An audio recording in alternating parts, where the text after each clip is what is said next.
নমস্কার বন্ধুরা, welcome to my channel SB explorer. তো বন্ধুরা, সকলকে জানাই শুভ সকাল এবং হ্যাপি হোলি। তো আজকের দিনটা সকলেরই খুব ভালো কাটুক, সকলের জীবন রঙিন হয়ে উঠুক।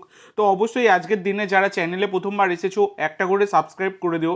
আজকে হোলির দিনে যারা যারা এই ভিডিওটা দেখবে, অবশ্যই যাদের চ্যানেলটি সাবস্ক্রাইব করা নেই অবশ্যই একটা করে কিন্তু সাবস্ক্রাইব তোমরা করে দিও এবং টেলিগ্রাম চ্যানেলটাও ফলো করে নিও, কারণ টেলিগ্রাম চ্যানেলে লাইভের বিষয়বস্তু শেয়ার করা হয়ে থাকে। টেলিগ্রাম চ্যানেলের লিঙ্ক কিন্তু ডেসক্রিপশান বক্সে দেওয়া আছে। তো প্রথম যে আপডেটটা দিয়ে শুরু করতে চলেছি সেটা হচ্ছে এবার আইএসএল নিয়ে একটা বড় সুখবর বেরিয়ে এলো, যেটা তোমাদেরকে প্রায় জানুয়ারি মাসেই আমি তোমাদেরকে জানিয়ে দিয়েছিলাম যে আইএসএলের জন্য মানে আগামী সিজনের যে আইএসএল হবে তার জন্য কিন্তু টেন্ডার ডাকা হবে মার্চ মাসে। এবং সেই রকমই মার্চের শুরুতেই কিন্তু আগামী সিজনের আইএসএলের জন্য টেন্ডার ডেকে ফেলেছে বলা যায়, মানে টেন্ডার ছেড়ে দিয়েছে আর কি এআইএফএফ। 20 মার্চ জমা দেওয়ার লাস্ট দিন, মানে বিড করার লাস্ট দিন। তো তারপরে কিন্তু নির্ধারণ করা হবে যে আগামী সিজনের জন্য আইএসএল এর কমার্শিয়াল পার্টনার কে হতে চলেছে। তো এটা কিন্তু একটা ভালো খবর বলা যায়, তবে যতক্ষণ না বিড হচ্ছে, ভালো কিছু খবর পাওয়া যাচ্ছে, ততক্ষণ তো আর শান্তি নেই। এই সিজনটা যেভাবে নষ্ট হলো বলা যায় আইএসএল এর দলগুলোর, নষ্ট নয় হচ্ছে খেলা, কিন্তু তাহলেও যে খেলাটা 6 মাস ধরে চলার কথা সেটা 3 মাসের হুড়োহুড়ি করে করতে হচ্ছে। তো এটাই ব্যাপার। তো আশা করবো আইএসএলের জন্য ভালো কমার্শিয়াল পার্টনার আসুক। তো এর পরবর্তী যে আপডেটটা তোমাদের সাথে শেয়ার করব, এই এআইএফএফ নিয়ে কিন্তু আর একটা বড় খবর আছে। তো তোমরা সকলেই জানো যে আমি তোমাদেরকে মানে অনেক আগেই জানিয়েছিলাম যে আইএসএলের যে সমস্ত দলগুলো রয়েছে তাদের সকলকে কিন্তু 1 কোটি টাকা করে পার্টিসিপেশন ফিস কিন্তু জমা দিতে হবে। তো আজকে টুর্নামেন্ট এতটা দূর এগিয়ে এলেও এখনও কোনো দল কিন্তু 1 টাকাও বলতে গেলে তারা পার্টিসিপেশন ফিস দেয়নি। সেই জন্য এআইএফএফ তারা কিন্তু এবার বড় পদক্ষেপ নিয়েছে। তারা কিন্তু প্রত্যেকটা দলকে মানে প্রত্যেকটা ক্লাবকেই তারা কিন্তু জানিয়ে দিয়েছে যে 3টে কিস্তিতে এই পার্টিসিপেশন ফি এর টাকা জমা দিতে হবে কিন্তু ক্লাবগুলোকে। এবং বড় পদক্ষেপ কিন্তু নিয়েছে এআইএফএফ। তারা জানিয়েছে যে 5ই মার্চের মধ্যে 30 লাখ টাকা কিন্তু প্রত্যেকটা ক্লাবকেই দিতে হবে, 30 লাখ করে প্রত্যেকটা ক্লাবকেই দিতে হবে।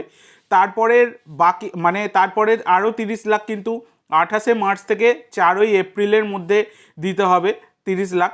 তারপরের 20 লাখ টাকা কিন্তু 1 মের দিন দিয়ে দিতে হবে, মানে 1 মে তারিখেই দিয়ে দিতে হবে। তো এইভাবে হলো 30, 30, 60 আর 20, 80, আরও 20 লাখ টাকা থাকছে। তো সেই 20 লাখ টাকা নিয়েও একটা বড় কিন্তু মন্তব্য করেছে। তারা বলেছে যে এই যে ব্যালেন্স অ্যামাউন্ট 20 লাখ সেটা কিন্তু এআইএফএফ দ্বারা নির্ধারিত অ্যাকাউন্টের সমন্বয়ের পরেই কিন্তু জমা দিতে হবে। এটা কিন্তু এআইএফএফ জানিয়ে দিয়েছে। এবার ব্যাপার হচ্ছে যদি কোনো দল তারা পয়সা না দেয় তাহলে কি হবে। তো দেখো 7 দিনের জন্য নোটিশ দেওয়া হবে এবং 7 দিনের জন্য নোটিশ মানে কি পার ডে 1 লাখ টাকা করে ফাইন। কেউ যদি এই পয়সা না দেয় পার ডে 1 লাখ টাকা করে কিন্তু তাদেরকে ফাইন দিতে হবে 7 দিনের জন্য। এবং 7 দিনের মধ্যেও যদি তারা পয়সা না দেয় এই 1 লাখ টাকা ফাইন সমেত, মানে 1 লাখ টাকা করে 7 দিনে 7 লাখ টাকা প্লাস 1 কোটি টাকা অ্যামাউন্ট, সেগুলো যদি কেউ জমা না দেয় তাহলে কিন্তু তাদেরকে আগামী সিজনের জন্য ছেঁটে ফেলবে এআইএফএফ। এত বড় কিন্তু তারা শর্ত দিয়েছে।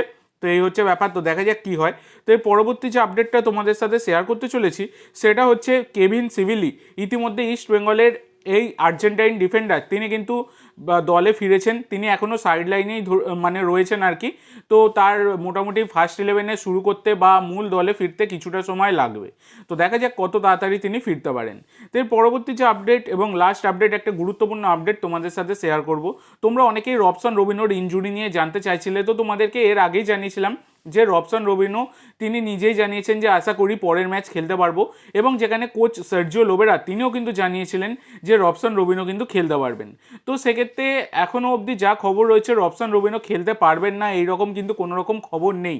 রবসন খেলবেন এইরকমই কিন্তু খবর রয়েছে। এবার ম্যাচের আগে কোনো রকম খবর পেলে আমি অবশ্যই তোমাদের সাথে শেয়ার করে দেবো। তো আজকের জন্য এইটুকু বন্ধুরা। ভিডিওটি ভালো লাগলে অবশ্যই লাইক করো, শেয়ার করো। আমার চ্যানেলে প্রথমবার এসে থাকলে চ্যানেলটি সাবস্ক্রাইব করো আর কমেন্ট করে জানাও ভিডিওটি কেমন লাগলো। ধন্যবাদ।